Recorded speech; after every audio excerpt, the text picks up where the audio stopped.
Welcome to Spiritual Changemakers, the podcast that guides you through tough times with practical tools and inspiring stories. I'm Andrea Thomas, your host and the Sacred Transitions Coach. Join us as we hear from spiritual changemakers who have connected with their higher power and overcame adversity. Whether you are navigating a difficult transition or seeking to deepen your spiritual practice, our podcast provides guidance to help you find magic in the change. Come on this journey of self-discovery, empowerment, and transformation with us and unlock your potential to become your best self. Welcome, beautiful souls, to a new podcast episode on Spiritual Changemakers. My name is Andrea Thomas, and I'm so excited because today we have a new guest. We have Victoria Hammel. I forgot to ask her how I pronounce her name correctly, and I'm sure I butchered it right now. But I'm super excited to have her here because she comes from a very dear community to me, from one of my mentors that I have been in for a couple of years now. So I really trust the people that he brings in and the community that he creates. So I have no doubt that today's episode is going to be transformational. So make sure you stay with us up until the end, because we are going to walk you through a beautiful process on how to go from self-doubt to self-worth. And this is Victoria's story that she has been through. So she's going to walk us through some beautiful processes, steps, and so on to help you practically on how you can start doing that today. Because believe me, you are here to live your best life and you are worthy to do that. And let me tell you a little bit about Victoria. Who is Victoria? So she's an expansion coach and she's specializing in leveraging the transformative power of the mind and breath for manifestations. And she has an unwavering belief in our infinite potential. She guides individuals to release limitation and step into their power as creators of their life experience. And she really works with the subconscious mind, and she believes that that is the one that shapes our reality. And it's aligning beliefs with goals so we can effortlessly manifest our vision. She empowers clients to tap into this potential and overcoming limitations so they actually reconnect with their true essence of who they are.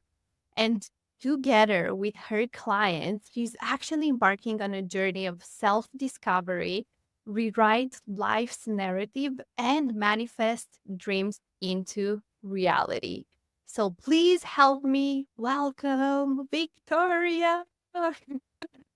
Welcome, Victoria. How are you doing today? I'm great. Thank you so much for the warm welcome and introduction. It's such a pleasure to be here with you today. I very much appreciate this opportunity to share about the journey and the importance of self-worth. Yes, I'm excited to have you here. And I know this is something that I've struggled with for many, many years. And of course, I still have phases when I struggle because, as we know, this type of work, it's not that you do it once and it goes away. You work on it and then feel better, then you dip again into it, then you have to remember what it was that it worked. And it's like a constantly remembering. This is how I look at it. Like you do the work and then you feel good, you feel high, then you go down. So tell us a little bit about you and a little bit about your story. Like what made you feel passionate to share about this subject into the world? Yeah, I also am somebody that for the majority of my life really struggled with this idea of self-worth and feeling like I deserve good things in my life, good experiences, good people. And it really wasn't until a complete breaking point that kind of like shook me up and made me question everything in my life. And it really challenged me to take a hard look at myself and the role that I play in creating the reality that I have. And that really is all manifested in the belief systems we're holding, because that inspires and informs our thoughts, our behaviors, our actions, and therefore our reality. And so growing up, I actually, through a lot of deep internal work and regressions to root causes, realized that I already started to feel like I was not enough and not worthy before I was born into the world. My parents, one of my parents, and I think this was not uncommon, there's always a big desire, and it's kind of like an inherent drive to continue the generations to come with the same name. So there was like a big desire to have a male child, but I was a woman, I was a girl, and so I already was born into the world feeling like I'm not enough, because I was referred to playfully as a he, as a boy. But children are also really wise, much wiser than we like to believe. And so that is when I already started to create meanings and attachments to this way of interacting that led me to believe that I'm not worthy. Yeah. And are you the only child? No, thankfully there's a boy that came after me, Yeah. and then another girl. So we have a sandwich boy to take care of the desire for the lineage to continue. Good, good. And it's so funny, when I was reading your story and this breakthrough that you've had, and I'm like, oh my God, like, no wonder we connected, because my father also wanted me to be a boy. And it's funny because I have two older brothers. So I was the third one, and my father still wanted a boy, like only boys. And my mother actually hidden my pregnancy for the first few months. She didn't want to tell him she was pregnant. And then when she gave birth, because they didn't know at that time, there were no tests if I was a boy or girl, like until you come out. My father was very disappointed. So I I believe the same as you, that it was like my mother hidden me at the beginning of the pregnancy, and then that my father didn't desire me.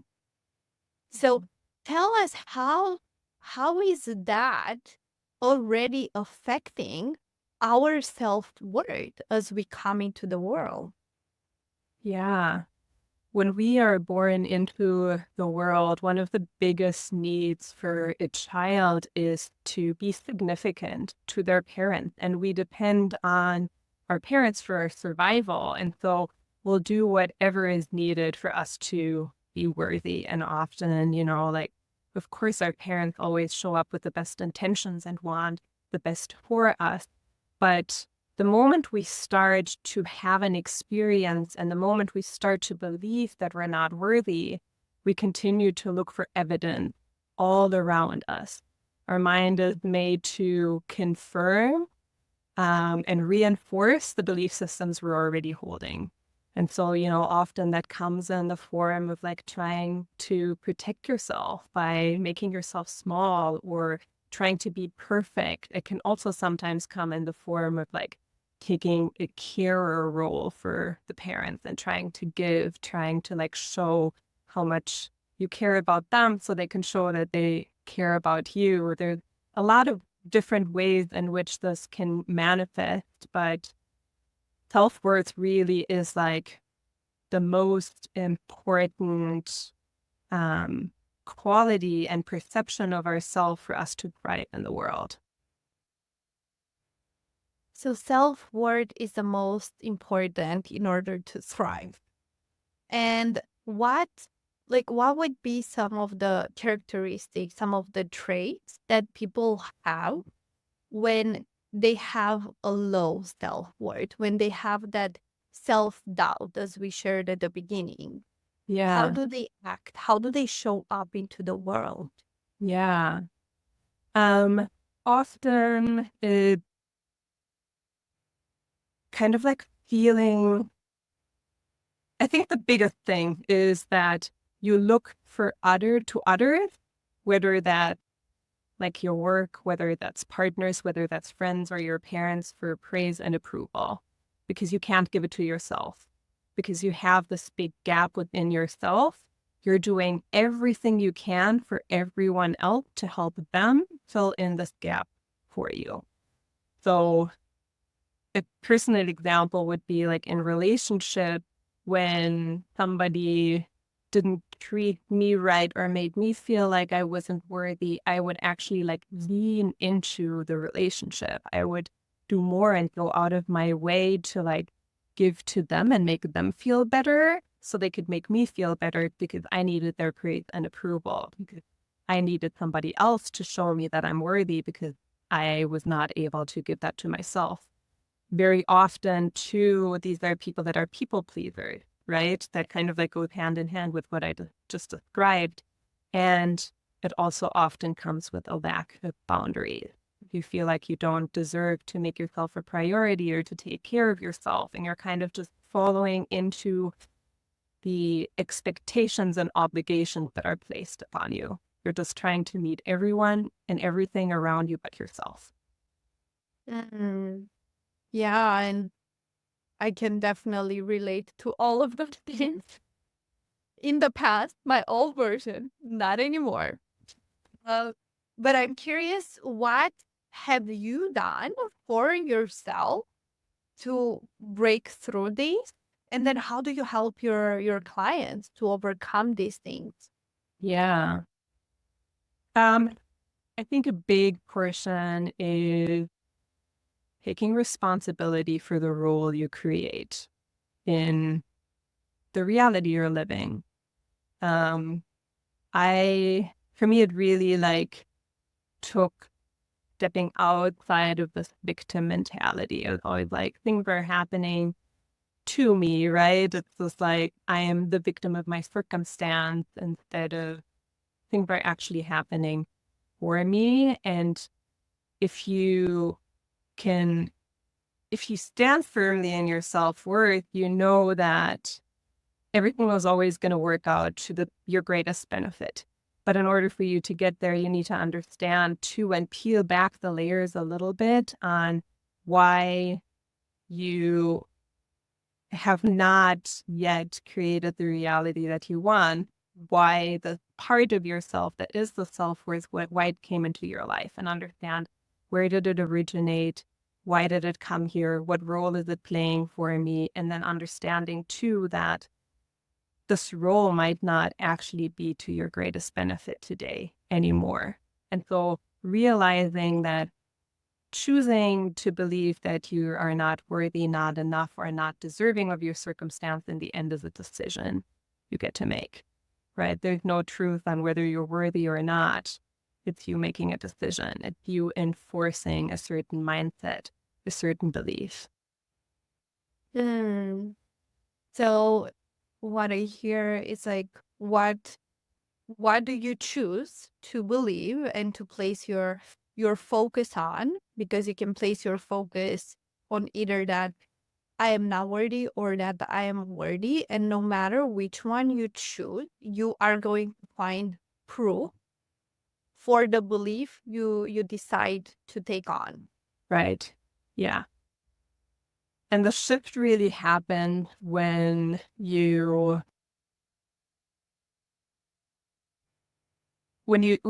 take not just responsibility for what you've done, but you also start to make low, consistent changes, right? It's like what helped really become aware of the role you play in this lack of self-worth is listening to your self-talk. What are you telling yourself every day?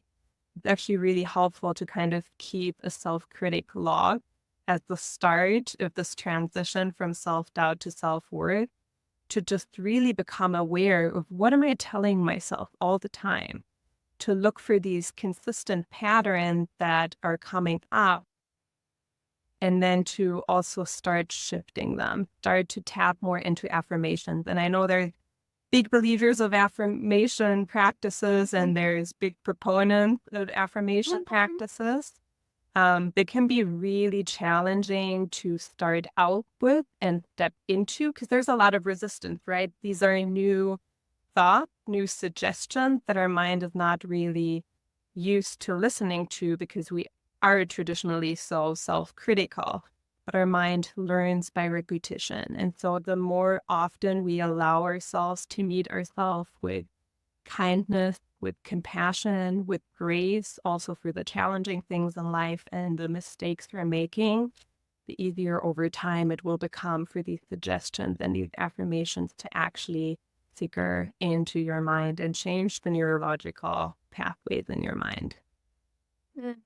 Yes, and I've heard that debate between affirmations that they work or they don't work, and I would say like any tool, now you have to try it on yourself to see if it works for you or not. That's first.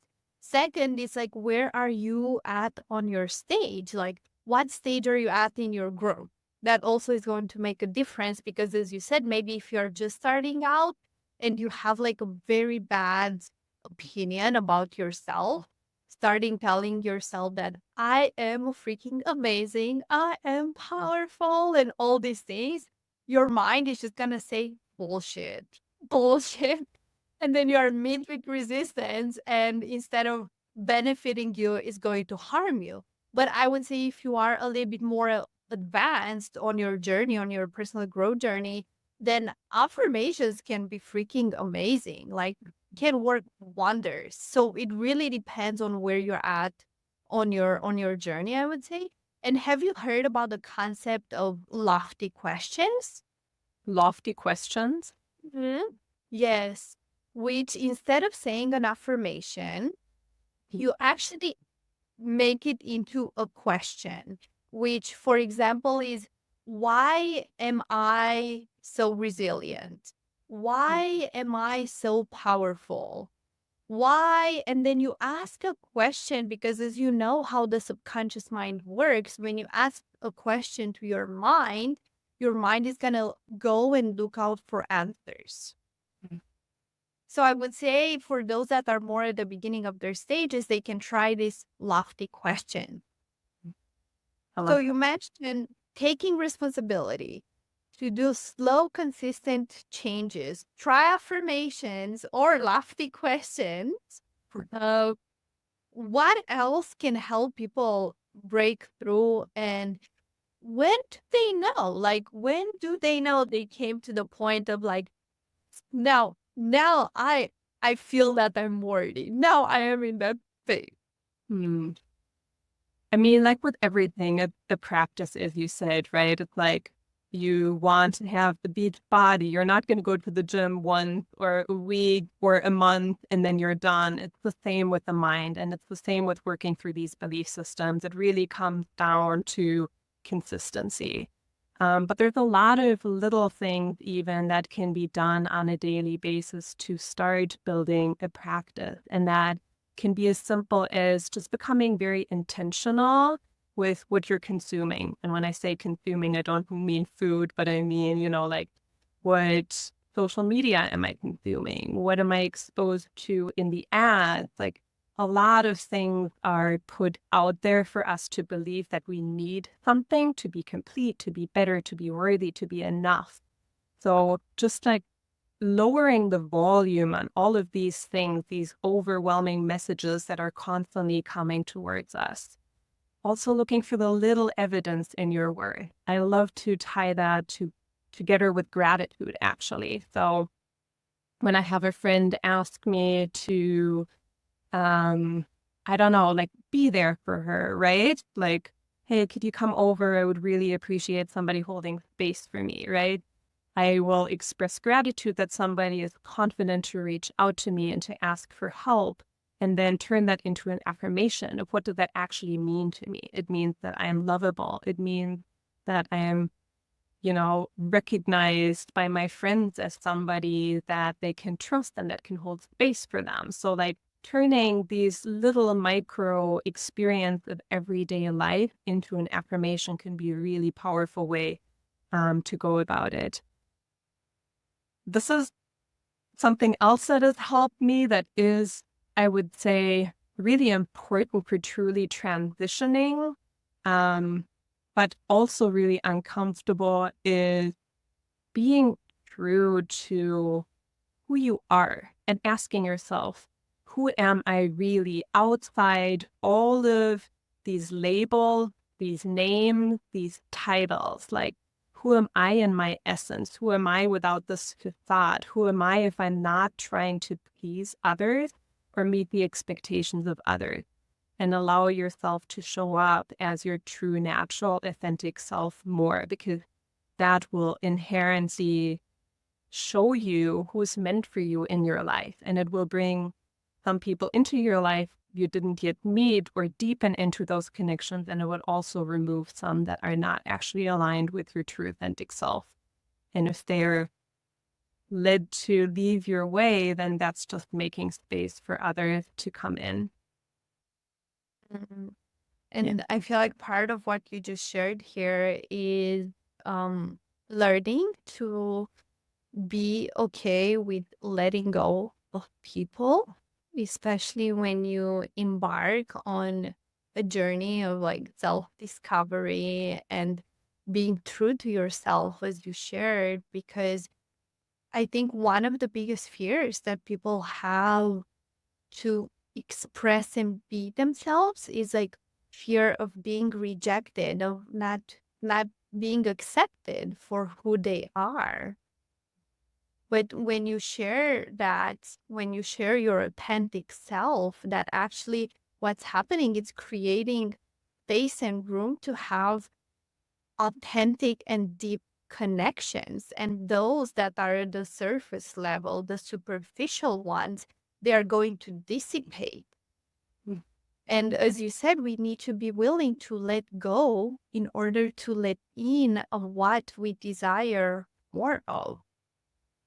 Yeah. And could you share on how people can work on this process? Because I know it was a very hard process for me to, in order to be okay and feeling okay with letting go of people. And especially we know when we are in our teens, when we are in our 20s, when we have like tens of hundreds of friends, and everyone is our friend. But I feel like the more you, like, the older you get, the more you work on yourself, you also become much more selective, and you don't have this desire of having 100 friends. But I see it myself, like 2, 3 friends, very good, deep friends. It's like, it's enough. Like, I don't need more.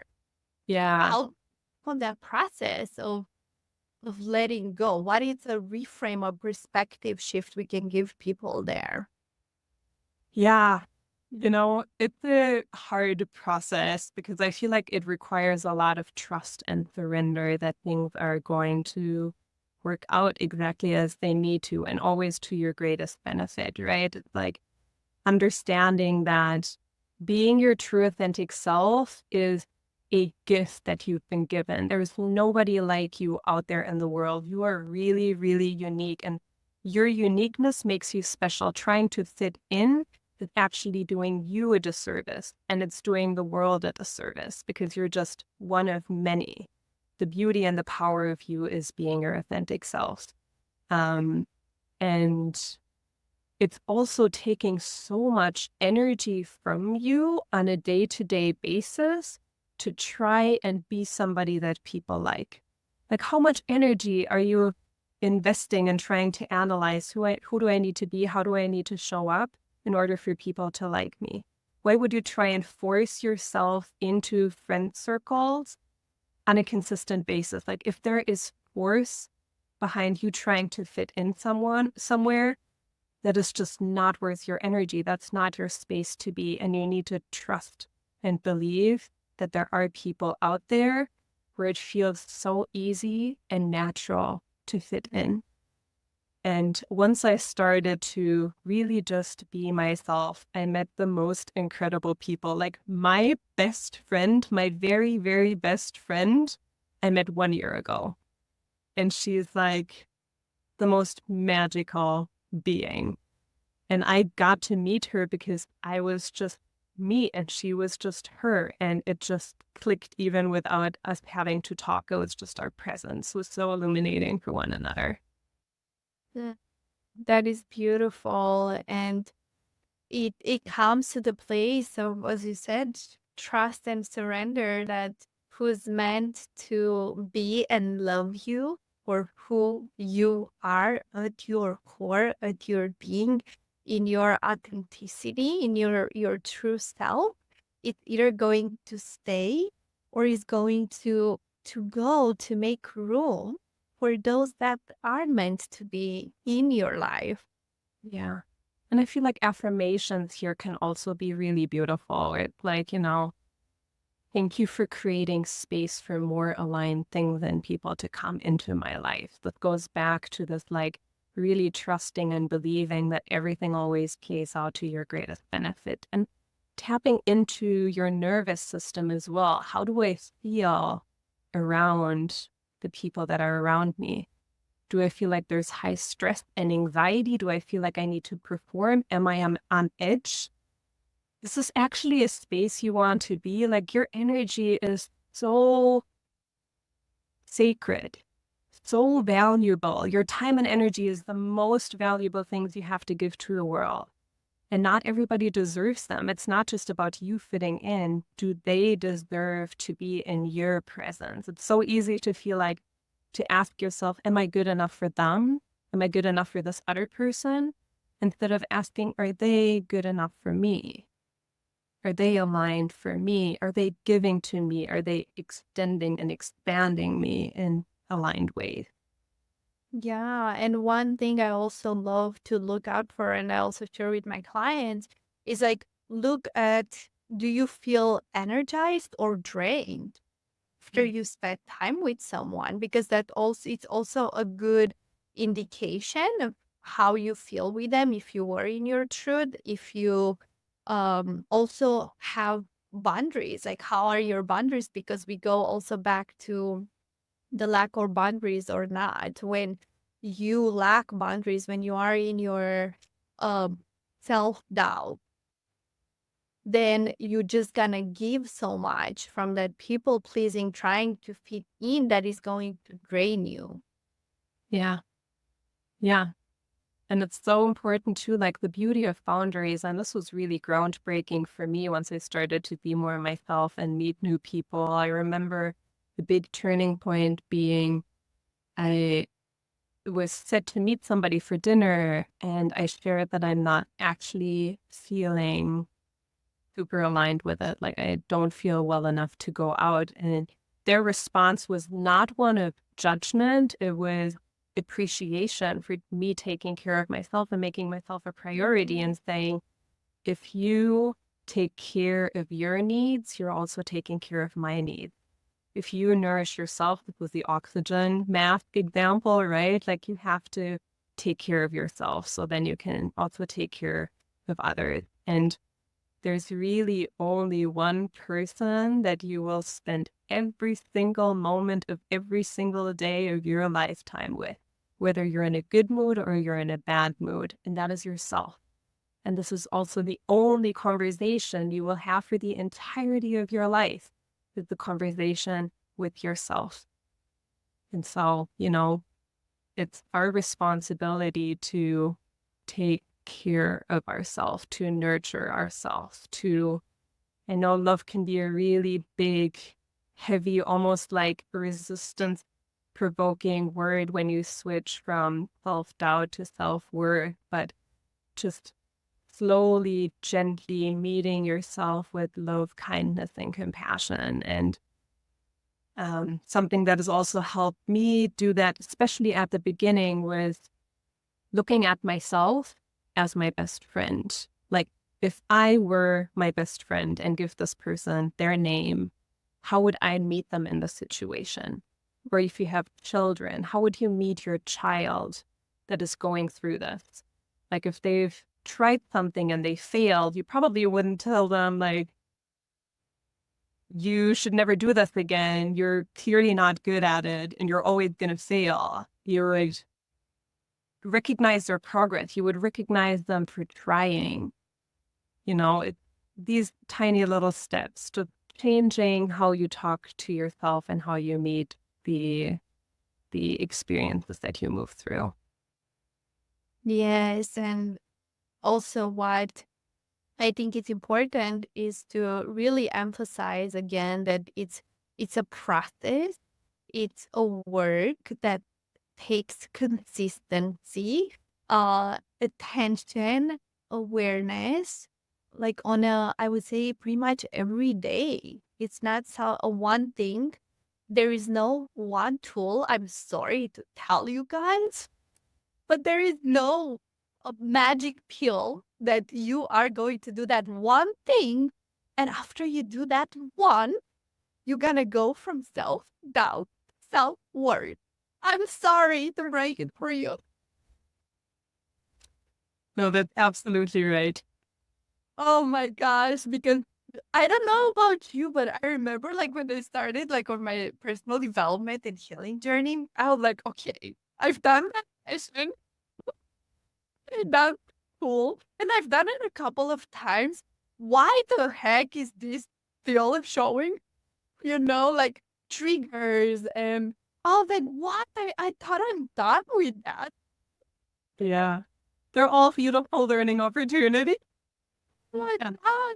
As you But said. I think you can have that perception, that I work once or just a couple of times at something and then that's it. I'm over. And a beautiful reminder that was brought to me constantly on this journey, it was that okay, there are like layers to work through, and what we are doing, we are just peeling off the layers, like we are peeling off the onion. And it's not that because we work on something it's not gonna show up anymore. It might still show up, but not at the same intensity, and it's not gonna last as long as it used to. This is a huge thing for you to remember, because the whole purpose of working on yourself and on working on your self-worth, it's not that you are not going to feel self-doubt. You're still going to experience that. Yeah. So let's be clear on that. But it's like, how long are you going to stay in your doubt? And you might go from like 1 week where you were just like in the shit to being like, oh, now I just stay 3 days or 2 days, and then it just shrinks and it's less and less and less. Would you say that's your experience as well, Victoria? Absolutely. Yeah, it is. I mean, I'm only in my mid-late 30s, but it is a life practice. Like every practice, you continuously have to show up. It's again like a gym example. You can't go to the gym for a year and be like, okay, now I'm set for the rest of my life. Like, you have to actively, consistently show up. And it's, as you said, you build more resilience. You kind of overcome these moments that expose you to triggers, that expose you to these self-doubt tendencies, and you shift your mindset and meet them with a different set of thoughts and actions and behaviors moving forward. And it also is going to consistently show up because you're up-leveling in your life. And so you're stepping outside your comfort zone more. You're giving yourself more exposure to the world. And so these things are going to come up in different ways, and they don't have to be a downside. They can actually be a beautiful sign that you are consistently showing up for yourself and growing and expanding. Yes, and would you say it's also important for people to define how it would look like for them when they are like feeling worthy, when they're feeling worthy, I don't know, of their dreams, feeling worthy to be in a healthy relationship, feeling worthy to have the financial abundance that they desire? Like, how would that feel like for them? And maybe you can give us here some examples of how did you define that for yourself? Like, when did you know, okay, I will know, or I know I feel worthy when blah, blah, blah? Yeah, I think generally to like challenge that a little bit, what is important with self-worth, that it's not something you need to earn or gain. We all are inherently worthy.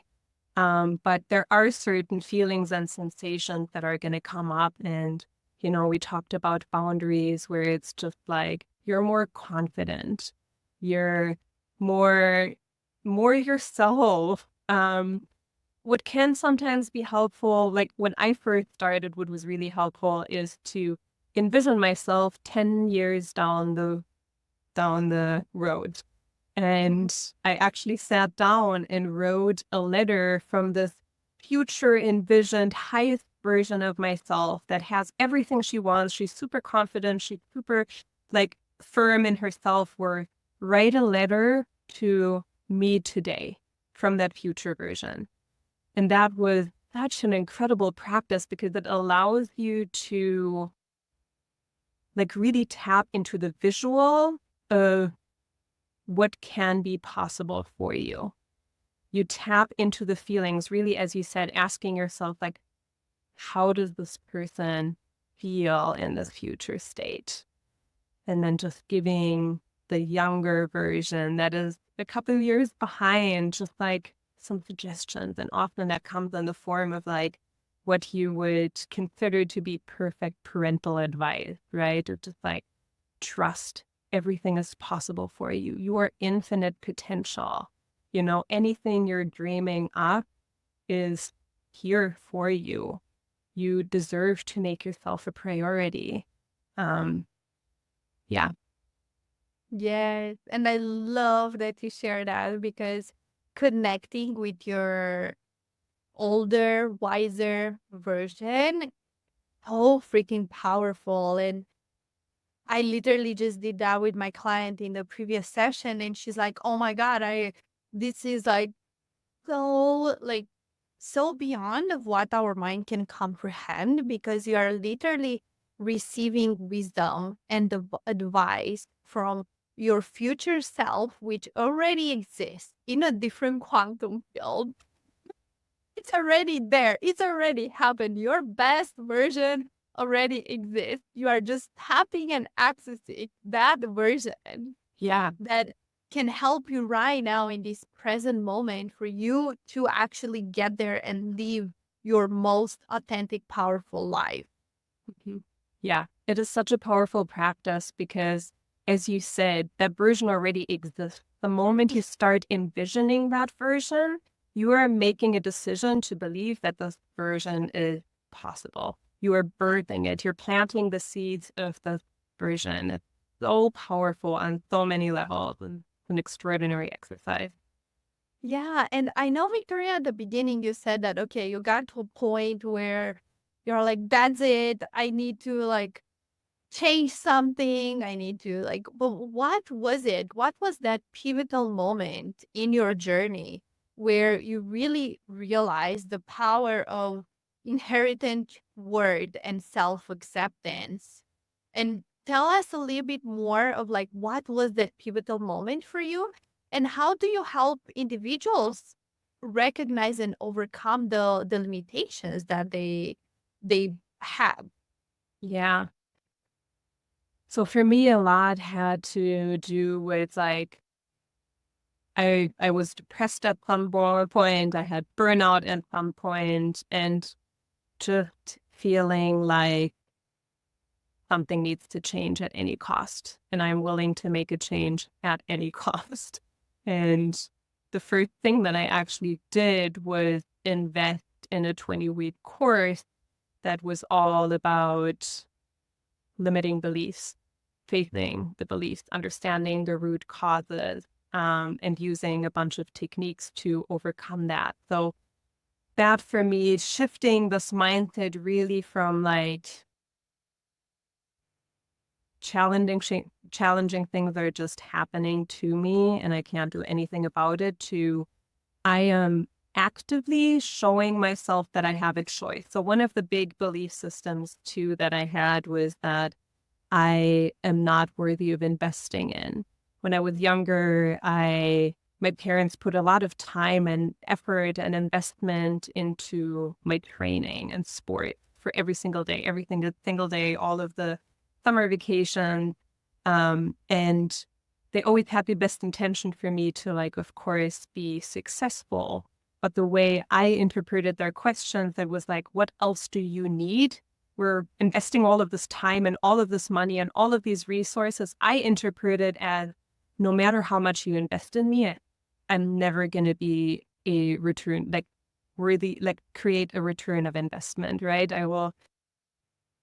So for most of my life, I never invested in myself. And to invest in this course and be like, I actually want to take charge of this reality. I want something to change. And I am actively, for the first time in my life, gifting myself something, investing in something that I think is going to help me. That was a huge pivotal moment. And that was a time when I met other women that were in a similar space that encouraged me to make myself a priority. And I actually ended up taking a 7-month sabbatical from work and just be like, I need to make myself a priority and my well-being. I'm burned out. I can't do this anymore. And I decided to just really sit with myself, to be in nature as much as possible, to meditate, to practice gratitude, to look at holistic healing modalities, to be in community, to just like really shift everything about my outside world, really taking myself out of everything I was used to. And I want to invite you guys to really feel into the power of that, because I think the majority of us, we grew up with um, the scarcity belief, like to invest in ourselves. And it takes, I would say, a big leap to do that. It takes really the belief that you are worthy, because at the end of the day, you are able to make that investment in yourself when there is something there that I am worthy to invest in myself. Money, yes, because you invest money, but you invest time and energy as well. It's a combination of these things, and it's so powerful. And I did my first investment back in 2017, and I remember my first ever investment was $1,000 in a course. I still can't believe it right now that my first investment was so much. And I remember like shaking while I was doing the investment. I'm like, oh my God, I don't know. Is it gonna work? It's not gonna work. And it was a bullshit of like a webinar, a course that was like trying to teach me how to do an online business. I had no idea at that moment anything. But what I understood years after is that when we invest in ourselves, we might not necessarily get from that thing what we think we need, like what we want, but we get what we need. Because, for example, what I got from that course, I didn't do shit with that course, but that didn't matter, because what it did, it directed me towards the next step on my journey. Because of that course, I went on YouTube and I searched mindset videos.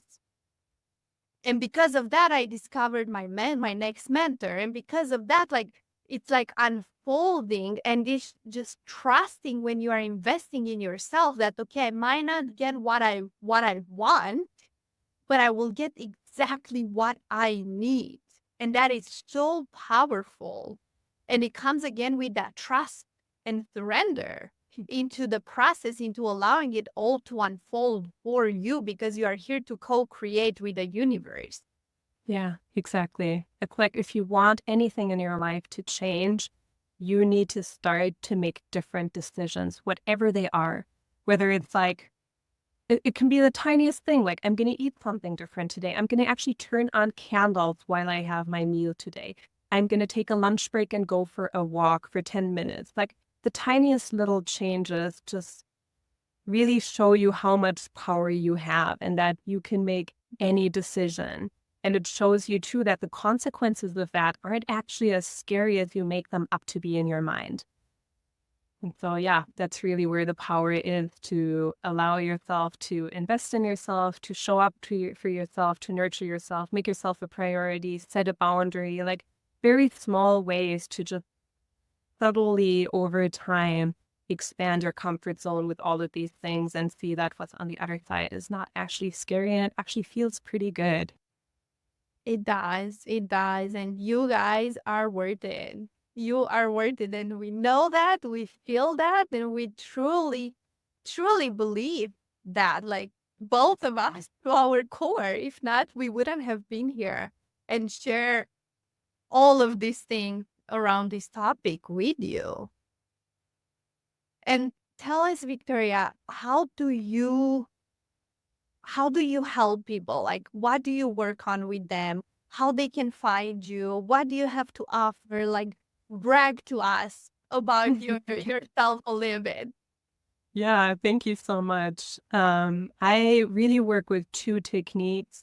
One is activated breath work, which is an incredibly powerful tool to actually get out of your mind, which is where we're most of the time, and drop into your body so we can shine light on the areas of yourself that need processing, that need healing. This is where all of the stagnant energies, the suppressed emotions, the blockages, the tension points are in your body. It's giving you an opportunity to actually let all of that emotional weight go so you can make space for new things to come in. So that's an incredibly powerful technique for expansion, personal growth, and healing. And then the other technique that I work with is really subconscious mind reprogramming and belief system reprogramming, leveraging hypnosis to get you into conversation with the subconscious mind that holds all of your life experiences, everything you've ever gone through, to understand the root cause of a specific presenting problem. So if it's self-worth, really understanding, when did that first originate? Why did that come into my life? What role is this part playing?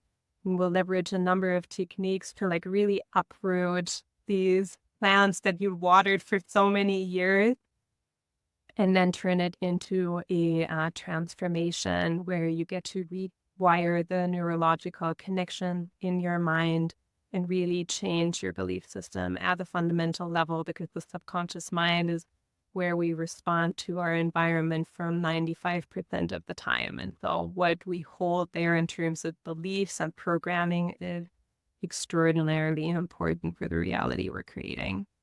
And so, yeah, My Soul Shift on Instagram or mysoulshiftcoaching.com is where you can find me and reach out to ask more questions and feel out whether that's something you want to explore. Amazing. And I will add your links where people can contact you in the show notes. So make sure you go and check them. Go follow Victoria. Let us know on Instagram what was your biggest insight? What was your biggest aha moment? What is it that you're going to take away from this podcast episode and help yourself on this process of moving from self-doubt to self-worth? And you can do it. Remember, it's a journey. Be patient, love yourself, and show up with compassion. And Victoria has been sharing during this episode. And thank you so much, Victoria, for coming, for sharing your beautiful presence, energy, and wisdom here with us. I appreciate so much for taking the time to be here with us today. Thank you so much. I so appreciate the space and opportunity, and hope that we're able to inspire others out there to really nurture themselves and attend to themselves. I have no doubt. We all inherently are worthy. It's not something we need to gain or earn. Yes, and maybe you can already start with this belief: I am inherently worthy. I am born worthy. Yeah. Thank you. Thank you for coming, and see you guys on the next episode. I love you. I believe in you, and I appreciate you. Bye, everyone. Thanks for tuning in to Spiritual Changemakers podcast. To stay connected and help us reach more people like you, please subscribe, follow, and leave a comment. Join our community of spiritual changemakers on social media to connect with like-minded individuals and continue the conversation. Remember, the power to create positive change is within you. Keep showing up as your best self, and let's keep the magic of change alive. Until next time.